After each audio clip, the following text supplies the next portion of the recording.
పనికిరాని కార్లన్నీ ఏం చేస్తారు ఏంటి అనేది ఈరోజు వీడియో. హాయ్ హలో అందరికీ నమస్కారం అండి.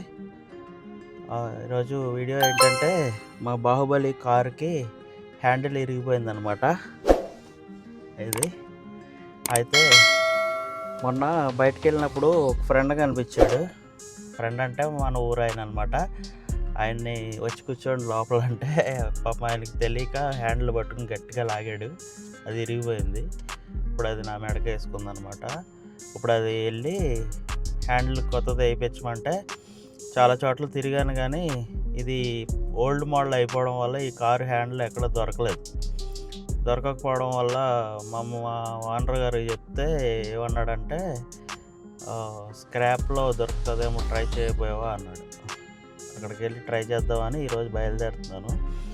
అయితే స్క్రాప్ ఎలా ఉంటుంది ఏంటి, కువైట్లో ఎక్స్పైర్ అయిపోయిన కార్లు, పాడైపోయిన కార్లు, తిరగడానికి పనికిరాని కార్లు అన్నీ ఏం చేస్తారు ఏంటి అనేది ఈరోజు వీడియో చూద్దాం పదండి. ఇక్కడ నుంచి చాలా దూరం, దగ్గర 90 నుంచి 100 కిలోమీటర్ల దూరం వెళ్ళాలి. అప్ అండ్ డౌన్ 200 కిలోమీటర్ల వరకు వస్తుంది. చూపిస్తాను మీకు, నడండి వెళ్దాం. నన్ను సబ్స్క్రైబ్ చేసుకుని ఫాలో చేసి నా వీడియోలను చూస్తున్న సబ్స్క్రైబ్ ఫ్యామిలీ ప్రతి ఒక్కరికి కూడా థ్యాంక్స్ అండి. పదండి పోదాం. ఇదేనమాట, ఇక్కడ ఇరిగిపోయింది. ఆయన ఇలా పట్టుకుని గట్టిగా లాగేశాడు, ఇరిగిపోయింది. అది ఎంత ఉంటుందో ఏంటో కూడా తెలియదు. ఇంతకుముందు ఒకసారి ఇటు సైడ్ ఇరిగిపోతే అలాగే ఇది ఓల్డ్ అయిపోయింది అనమాట కారు. ఇది కూడా అలా ఇరిగిపోతే నేను కంపెనీలో స్పేర్ పార్ట్స్ ఉంటాయి కదా, కియా కంపెనీ అనమాట ఇది. ఆ స్పేర్ పార్ట్స్లో దొరికితే చేయించాను. అప్పుడులో 2-3 సంవత్సరాల క్రితం 25 దినార్లు అయింది. అంటే మన ఇండియా డబ్బులు 6,000 నుంచి 7,000 మధ్యలో. మరి ఇప్పుడు ఎంత అవుతుందో తెలీదు. మా ఓనరే ఇచ్చాడు పాపం డబ్బులు.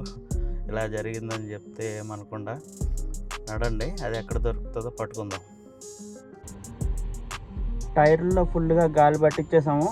నడండి, పెట్రోల్ పోయించుకున్నాం. ఇప్పుడు వచ్చేసామండి పెట్రోల్ స్టేషన్కి.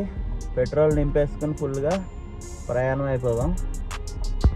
చూడండి, ఆల్రెడీ సగం ఉంది పెట్రోలు, ఇంకా హాఫ్ ట్యాంక్ పట్టింది. 2 దినార్ల 700 ఫిల్స్ అయిందనమాట. 31.76 లీటర్లు పట్టింది. అంటే 32 లీటర్లు అనుకోండి. 2 దినార్ల 700 ఫిల్స్ అంటే ఇంచుమించు 700 నుంచి 750 రూపాయలు ఇండియా డబ్బులు. 700 నుంచి 750, 800 మధ్యలో అటు ఇటుగా ఉంటుంది రేటు. ఒక్కొక్కసారి ఒకలా ఉంటుంది కదా. అంత తక్కువ రేటుకి చూడండి, 32 లీటర్లకి 800 రూపాయలు అంటే చాలా చౌక కదా. ఇక్కడ అలా ఉంటుంది పెట్రోల్ రేటు. ఎప్పుడైనా సరే లాంగ్ జర్నీ చేసేటప్పుడు పెట్రోల్ ఫుల్గా ఉందా లేదా, గాలి సరిగ్గా ఉందా లేదా, ఇంజిన్ అంతా బాగుందా లేదా, ఏమన్నా చిన్న సౌండ్లు వస్తున్నాయా బండిలో, అన్నీ చెక్ చేసుకొని వెళ్ళాలండి. లాంగ్ జర్నీ చేసేటప్పుడనే కాదు, డైలీ మనకి ఖాళీగా ఉన్నప్పుడు కొంచెంసేపు ఎలాంటి పనులు చేసుకోవాలన్నమాట. అప్పుడే మన బండి సేఫ్గా ప్రయాణం చేస్తుంది. ఎడారి మావా, ఎడారి మొత్తం ఎడారే. సౌదీ అరేబియా రోడ్ ఇది, హైవే నెంబర్ 70. చూడండి, అక్కడ బోర్డులో ఉంటుంది సౌదీ అరేబియా.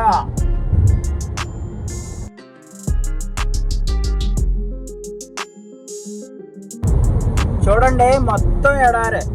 అలాంటి భయంకరమైన ఎడారి, చుక్క నీరు కూడా దొరకని ఎడారిలో ఓవర్ బ్రిడ్జ్లు ఎలా కట్టేశారో చూడండి.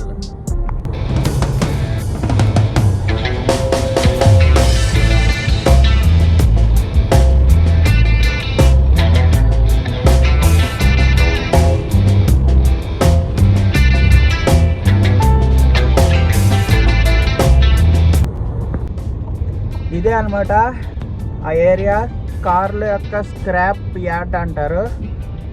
ఇది మొత్తం అదే కనిపించేది, మొత్తం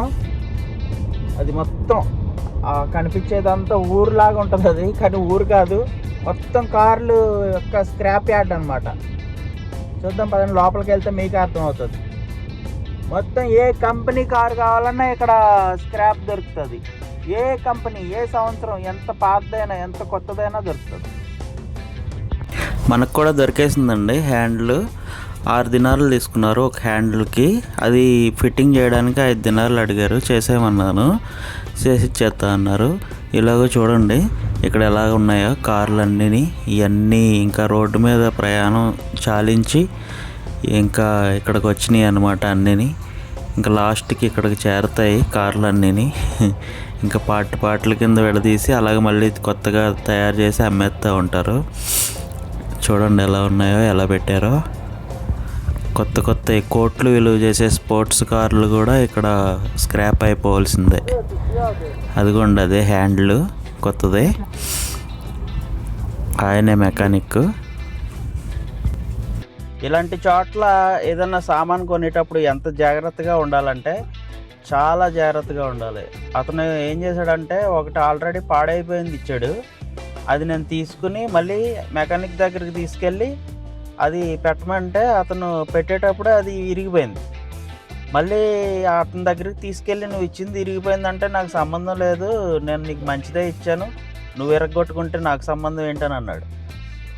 మళ్ళీ నెతికితే మళ్ళీ ఇంకొకటి దొరికింది. ఇప్పుడు ఒక్కొక్కటి 5 దినార్లు తీసుకున్నారు, 2 10 దినార్లు అనమాట. ఇప్పుడు మళ్ళీ తీసుకెళ్ళి మంచి మెకానిక్ దగ్గర పెట్టిద్దామని తీసుకెళ్ళిపోతున్నాను. ఇక్కడ పెట్టించట్లేదు. మళ్ళీ ఏమన్నా మోలీ చేస్తారేమో అని భయం వేసి అది బాగుందా లేదో చెక్ చేసుకున్నాను. ఇంకా సిటీలోకి వెళ్ళిపోయి సిటీలో మంచి మెకానిక్ని చూసుకుని అక్కడ పెట్టిస్తాను అనమాట. 10 దినార్లు అంటే 2600 2700 రూపాయలు అయ్యి. ఇప్పుడు అది ఇరిగిపోయిందని చెప్తే ఓనర్ ఏమంటాడో అది చూడాలి. చూద్దాం. మన చిట్టి చిలకమ్మని ఎగరేసాను పైకి. గాలి విపరీతంగా ఉంది. అస్సలు డ్రోన్ ఎగరేస్తుంటే గాలికి అలా వెళ్ళిపోతుంది అనమాట. ఇంకా భయం వేసి దింపేశాను అనమాట. ఇక్కడ నా తిన్నంగా ఎగరేస్తే ఎక్కడికో వెళ్ళిపోయింది. అయినా కానీ పర్వాలేదు, స్టెబిలిటీ కానీ బాగానే తీసింది డ్రోన్ షాట్లు 2. చూడండి.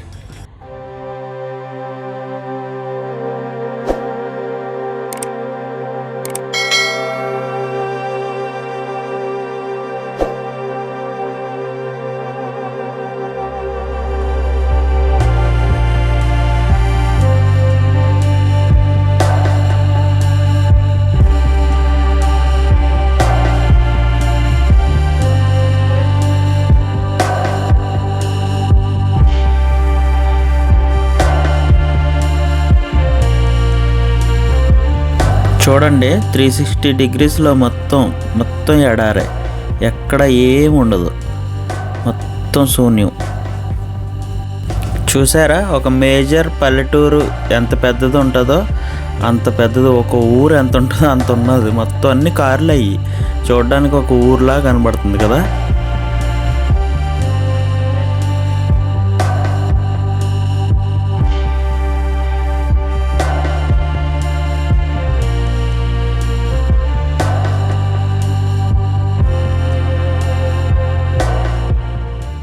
చూడండి మన ప్రయాణం అంతా ఎడారిలోనే సాగుతుంది. 50 కిలోమీటర్ల వరకు ఎడారి, మళ్ళీ అక్కడి నుంచి హైవే వస్తుంది. మొత్తం ఎడారి, ఎక్కడ చూసినా ఎడారి, ఏముండదు ఇక్కడ.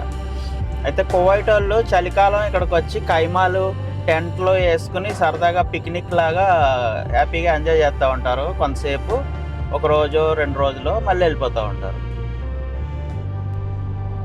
కారులో చూడండి ఎలా వెళ్తున్నారో. కువైట్ వాళ్ళకి ఇలా ఇసుకలో కార్లతో ఆడుకోవాలంటే చాలా సరదా అన్నమాట.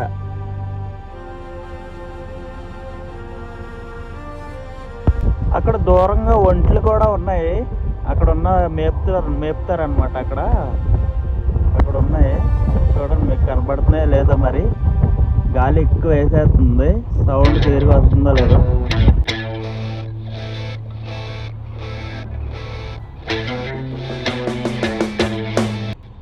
రోడ్డు మీద ఇసుక చూసారా గాలికి ఎలా ప్రయాణిస్తుందో.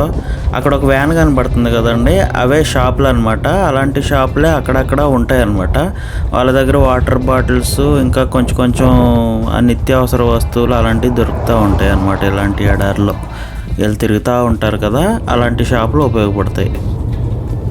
వాతావరణం బాగున్నప్పుడే గాలికి ఇసుక అలా లెగుస్తుంది కదండి. అదే ఇక్కడ గాలి వేసింది అనుకోండి, అసలు చుట్టుపక్కల ఏం కనపడవు, ఇంకా మొత్తం ఏమీ కనపడదు. మన పక్కన ఉన్న వాళ్ళు కూడా కనపడరు, ఇంకా అంత భయంకరంగా ఉంటుంది. చూడండి, మళ్ళీ సువైక్లోని ఒక మంచి షోరూమ్కి తీసుకొచ్చి అక్కడ చేయించాను అనమాట. హ్యాండ్లు పని వచ్చిన ప్రొఫెషనల్ వర్కర్లు చేసే పనికి, డబ్బు కోసం ఏదో కెలికేసే మనుషులకి చాలా తేడా ఉంటుందండి. ఇక్కడ ఎంత నీట్గా చేశారంటే నెంబర్ 1 అనమాట. ₹1 ఎక్కువైనా ఎప్పుడైనా ప్రొఫెషనల్ తోటే పని చేయించుకోవాలి, అప్పుడే మంచిది. రెడీ అయిపోయిందండి.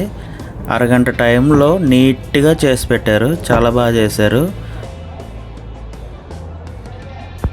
ఎక్కడ చూసినా ట్రాఫిక్ జామేనండి కువైట్లో. చూసారా, పొద్దున్న 10 గంటలకు వెళ్ళానండి ఇంటి దగ్గర నుంచి. ఈ చిన్న పని, ఇది హ్యాండిల్ పని. కానీ ఎక్కడికో వెళ్ళి 200 కిలోమీటర్లు ప్రయాణం చేసి రావడం వల్ల ఎంత అయిందో చూసారా, 4:30 అయింది టైం. అంత సమయం పట్టింది. మా ఓనర్ ఏమంటాడంటే ఈరోజు అంతా వేస్ట్ అయిపోయింది అంటాడు. తప్పదు మరి. మొత్తం మీద ఎలా అయితే ఏడారంతా తిరిగేసి బాహుబలి కార్ని బాగు చేయించేసానండి. Handle repair చేయించేసాను. నేను బాహుబలి కార్కి హ్యాండిల్ రిపేర్ చేయించుకున్నాను, మీకు ఎడారి చూపించాను. కువైట్లో కార్ స్క్రాప్ యార్డ్ ఎలా ఉంటుందో మీకు చూపించాను. అక్కడంతా ఫ్రాడ్ అండి. అక్కడ చాలా జాగ్రత్తగా ఉండాలి. సామాన్ తీసుకునేటప్పుడు చెక్ చేసుకుని తీసుకోవాలి, అది బాగున్నదో లేదో. మళ్ళీ అక్కడ రిపేర్ చేసేద్దాం అనేసి అబద్ధాలు చెప్తారు. అలాంటివి ఏం చేయించకూడదు. మనం తీసుకొచ్చి మంచి మెకానిక్ దగ్గర చేయించుకోవాలి నీట్గా. అక్కడ నేను అలా నమ్మేసి అతను చేయమన్నందుకే నా ముందు తీసుకున్న హ్యాండిల్ ఇరగొట్టేసి మళ్ళీ దానికి డబ్బులు తీసుకుని మళ్ళీ ఇంకొకటి అంటగట్టారు. నాకు అలా రెండిట్లకి డబ్బులు అయినాయి అనమాట. ఇప్పుడు టోటల్ మొత్తం 2 హ్యాండిల్స్కి 12 దినార్లు, రిపేర్ చేసినందుకు 5 దినార్లు, మొత్తం 17 దినార్లు. అంటే దగ్గర 5,000 రూపాయలు చిల్లర అయినాయి. అన్ని డబ్బులు అయినాయి. ఇప్పుడు మా ఓనర్ ఏమంటాడో ఏంటో తెలియదు. ఏమన్నా తప్పదనుకోండి. ఇంకా మొత్తం మీద ఈరోజు వీడియో అలా జరిగింది. వీడియో మీకు అందరికీ నచ్చితే సబ్స్క్రైబ్ చేసుకోండి, లైక్ చేయండి, సపోర్ట్ చేయండి. అందరికీ బాయ్. మరొక కొత్త వీడియోతో మళ్ళీ కలుసుకుందాం. జై హింద్.